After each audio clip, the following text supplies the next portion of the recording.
Hello everyone, myself Parvahita, Assistant Professor of Computer Science Engineering from Rohini College of Engineering and Technology.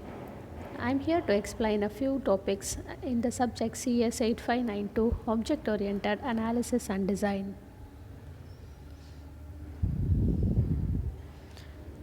I am here to discuss about activity diagram. Objective of this is to learn about the concepts of the activity diagram. First, let us know what are the activity diagrams. The UML activity diagram shows the sequential and parallel activities in a process. So, they are very useful for modeling the business process, workflows, data flows, and complex algorithms. The purpose of using this activity diagram is to understand and communicate the structure and dynamics of the organization in which a system is to be deployed. Elements: start, end, activity, action, object, fork, join, decision, merge, time signal, rec, accept signal, swim lane. So these are the elements which shall be used for the activity diagram. So let us see the purpose of each element. First, we'll start with the initial node or start node, which is used to represent the starting point or the initial state of an activity. The next is the activity or the action state, which is used to represent the activities of the process. Action, which is used to represent the executable sub-areas of an activity. Object, which is used to represent the objects involved in the problem. Control flow or edge, which is used to represent the flow of control from one action to the other. Object flow or control edge, which is used to represent the path of objects moving through the activity. Decision node, which is used to represent a conditional branch point with one input and multiple outputs. Merge node, which is used to represent the merging of flows. It has several inputs but one output. Fork, used to represent a flow that may branch into two or more parallel flows. Object flow or control edge, which is used to represent the path of objects moving through the activity.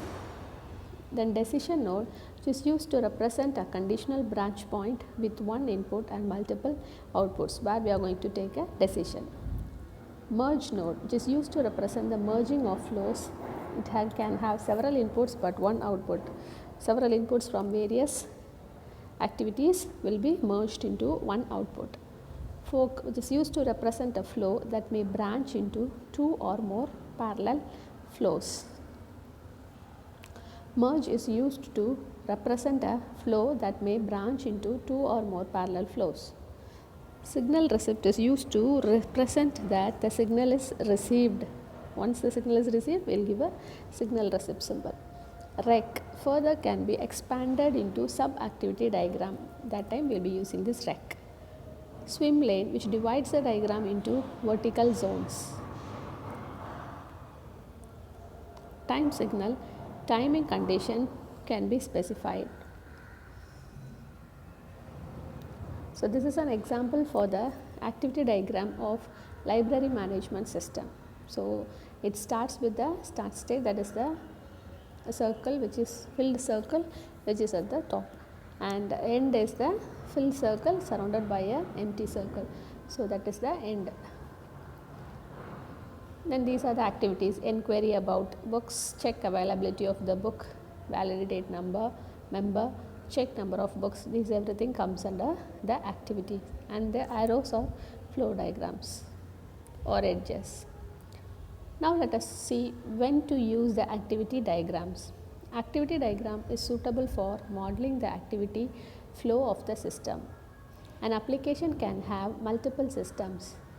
Activity diagram also captures these systems and describes the flow from one system to another. This specific usage is not available in other diagrams. These systems can be database, external queues, or any other system. Activity diagram gives the high level view of a system. This high level view is mainly for business users or any other person who is not a technical person. This diagram is used to model the activities of business requirements. The diagram has more impact on business understanding rather than on implementation details. Now let us see where the activity diagram can be used for. The activity diagram can be used for modeling workflow by using activities, modeling business requirements, high level understanding of system functionalities, investigating business requirements at a later stage. Example, see here, this is a diagram for order management system, that is activity diagram for order management system, how we are going to manage the order. So there also we are using this activity diagram. Thank you.